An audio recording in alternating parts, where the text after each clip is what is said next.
It's time for the Writer's Block. We've got football, and more football. I'm Jenny Carlson here in the studios of the Oklahoman, joined by Cedric Golden in the studios of the Austin American-Statesman. Hello, friend. What's going on, J. Carr? Football.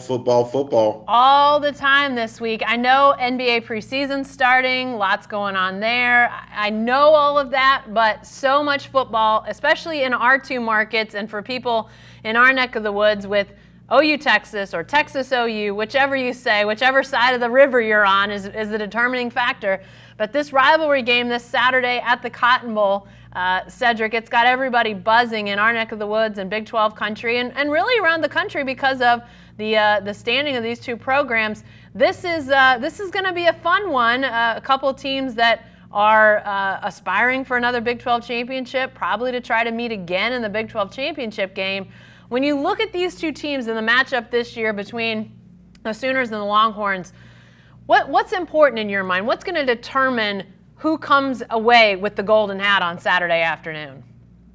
Well, the biggest problem facing the Horns all year, Jen, is a lack of pass rush. They've always had a guy that could get to the quarterback, whether it's a Corey Redding, Tony Brackens back in the day, Tim Crowder, Brian Robinson from the championship team. But they don't have that this year. 0 sacks at West Virginia, very few pressures on Austin Kendall. So I think if they don't get to Jalen Hurts, they're going to be in for a long day. So I know Adrian Ely and Eric Swinson, those two good tackles, are questionable. It's the Red River Rivalry, shootout, showdown, whatever you want to call it, Jen. Those boys are playing on Saturday. I can tell you, you strap it up and you come on with the Red River Rivalry. You can sit out against Kansas and nobody will care. This is the big one. If Texas's defensive ends, Jeffrey McCullough, Taquan Graham, and who's the other one? Malcolm Roach. I mean, they've been so low pressure that I almost forgot his name. I think they need to bring it. They've got to get Jalen Hurts uncomfortable in that pocket. Yeah. And just like I told you, Jen, before he took one snap, he was going to be electric in this conference. He's been great under Lincoln Riley. What is he, Jen? What is Lincoln Riley to us? He's the whisperer. He's the quarterback whisperer. He's got Jalen Hurts playing like a Heisman Trophy winner. So you can't allow Jalen Hurts to be comfortable in his first Red River Rivalry. You got to get him out of that pocket, and you got to make him think that there's some heat on him, or else Texas is going to be in for a long afternoon at the Cotton Bowl. Yeah, it's interesting that that's going to be important for Texas. I think it's similar for Oklahoma, and maybe not necessarily flushing Sam Ehlinger, the Texas quarterback, out of the pocket, but containing him. Don't look now, but Sam Ehlinger's become a heck of a thrower. He leads the Big 12 with 17 touchdown passes, only 2 interceptions. He's really cut down those killer mistakes we saw from him even a year ago in his second year as a starter, his first as a full-time starter. Now he's really evolving, and, a lot of talk in the offseason about how good or not good he was, but he's a guy that I think can really hurt you with his arm now. And I didn't know if we'd get to that point with Sam Ehlinger, but I think he can do that. But at the same time, he's still a very capable runner. So what does Oklahoma do to try to contain both of those threats and mixing pressure and containment? I think a guy like Kenneth Murray at the linebacker spot is going to be very important. He's had a dynamic year for this Oklahoma defense, rebuilt under Alex Grinch, really opened up his skill set to show what he can do. But do they get some pressure with their defensive line? Neville Gallimore, arguably one of the best defensive linemen in the conference, even in the country, a really spectacular player, but can they allow him, can they work some situations where Gallimore can affect things? Can they have situations where Murray really enforces and puts his stamp on things? I think that's going to be big. Now, Cedric, obviously the passing games in this rivalry, the Oklahoma defense, the secondary there has been suspect in past years. Hasn't really been tested to the point that Texas is going to be able to. But at the same time, Texas has had a secondary that's been beat up a little bit this year. Sounds like Caden Stearns, the all Big 12 talent in the secondary, going to be likely unavailable with injury. So how big are the secondaries in all this in your mind? Incredibly big, because this is a rivalry of big plays. by big time receivers like CeeDee Lamb, who's still on the team. Remember Hollywood Brown from last season, and there have just been so many good receivers over the years that have made their stamp in this game. And the Texas Longhorns of the two teams are the least healthiest on the back end. I think that could be telling. Losing Caden Stearns is huge because he was a freshman All-American last year and had really had a good camp, even though he was banged up in the spring, got banged up again in the summer, and then got hurt early in the season. So they're expecting him back in a couple of weeks. No reason to play him next week against Kansas. They'll probably have him back a couple of weeks after Saturday's game. I think that the fact that Jalen Hurts has become such a good passer under Lincoln Riley is a big deal, and the fact that that Sam Ehlinger has improved so much from freshman to sophomore to this year. Yeah. He's been on a steady incline going up, and so he's on the ascent. He's built for games like this, Jen. We know that Jalen Hurts is box office, 26-2 at Alabama, but Sam Ehlinger arrived. He arrived in big time against Georgia in the Sugar Bowl and sent a message out to the rest of college football that I'm going to be one of the better quarterbacks in the nation as a junior. Mm-hmm. He's delivered.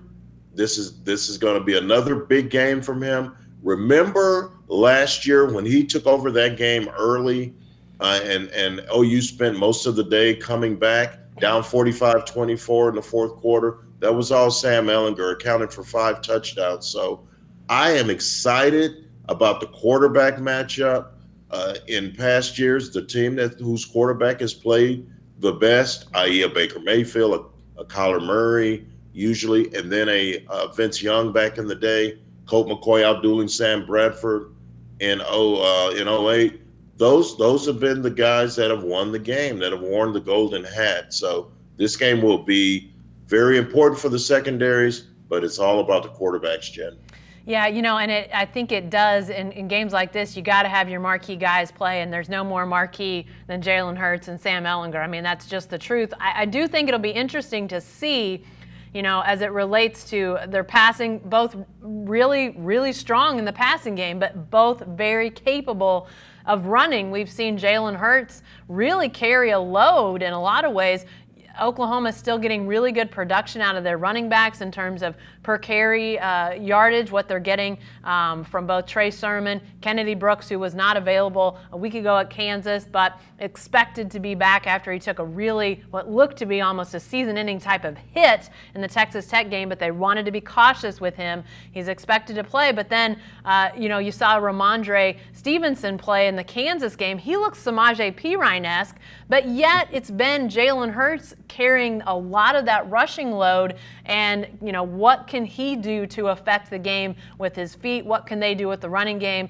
Texas, obviously, dynamic running backs as well. So how does that factor in? Maybe not those home run passes that everybody loves in the Big 12, but definitely important when you need to get yards. And I think with Cedric, as you mentioned off the top, Adrian Ealy and Eric Swenson, if they don't play, if Oklahoma does not have those tackles, if it's a shuffled offensive line again, I think Jalen Hurts' feet become even more important in maybe sort of making up for some lacking starter talent on the offensive line. I think that's going to be important. But, as I think about this game, while star power is important, do you feel like an X factor is out there, Cedric? A year ago, it was the kicker for Texas, Michael Dicker, who became a hero, a guy like that. Do you see somebody who's maybe flying under the radar being an important name in this game on Saturday? Yes, I do. And there's always a player that comes out of nowhere. Yeah. Remember Mark Andrews, the 80-yard touchdown after Texas had taken the lead. I mean, games like guys like that. And we knew that Mark Andrews was an NFL tight end before he caught that pass, but he still needed to make that play, Jen. The guy that I'm looking at is on the Texas side of the ball, and his name is Rashawn Johnson. He's I want to say he's a redshirt freshman. I hope I got that right. Running back who was the third string quarterback to open the season. But Texas was beset by injuries at that position, and so they had to move him to running back, and he was the backup running back. But he's turned out to be their best running back so far, better than Keontae Ingram, the starter, who split carries with Trey Watson last year. Rashawn Johnson had 121 yards against West Virginia last week, and he's only been playing the position for a couple of months. So that guy's an X factor. Now we are nostalgic here when we start talking about it a little bit. There is no Ricky Williams in this game. There is no Cedric Benson. There is no Adrian Peterson. There's no Damon Parker. Those guys, those kind of talents aren't in this game, this particular game. But there are some really good running backs. And I think one of those four guys, Keontae Ingram, Rashawn Johnson, Sermon, who's the other one, Jay? Kennedy Brooks. Kennedy Brooks. Yeah. One of those guys is going to have to take the pressure off their quarterbacks because we know the quarterbacks are an integral part of these rushing attacks. One of those running backs is going to have to step up, and whichever one steps up is going to be a lot easier for the offensive coordinators to call the game this week. Yeah, I think that's spot on. I think those guys are going to be really important, maybe in a volume, especially Oklahoma. We just haven't seen the running backs get a great volume of carries. What can they do? I think an X factor for me is a guy like Jaden Davis. He's a cornerback for Oklahoma, a guy that has really burst onto the scene. You know, they've got three guys they really like at cornerback, and when you're playing in a rivalry game, a game that's going to have a lot of emotion, likely a lot of snaps, you got to be able to throw some guys out there. And Jaden Davis has been a guy that has really excited a lot of Sooner fans. He's getting more and more playing time. Hasn't started yet, but is a guy that, you know, I think he's the type of player who I wonder if he's going to have a breakout moment in this game. You know, I think that they've got good play from Parnell Motley and Trey Brown at the other two cornerback spots. But, you know, as I mentioned before, Sam Ehlinger has not had those killer mistakes. Can Oklahoma's defense, which struggled so mightily to get turnovers a year ago, can they come up with one or two? I think Jaden Davis might be a guy that could be a candidate to get an interception, maybe a timely one. We'll see. I think that the turnover battle is going to be really big in this game. Oklahoma has struggled with it, continued to even under Alex Grinch, but can they get one or two to potentially give their offense some more possessions? That remains to be seen. But I think it's going to be very interesting to see how this one goes down. I think it's going to be another fourth quarter type of game like it was a year ago, and that's always fun in the Red River Rivalry.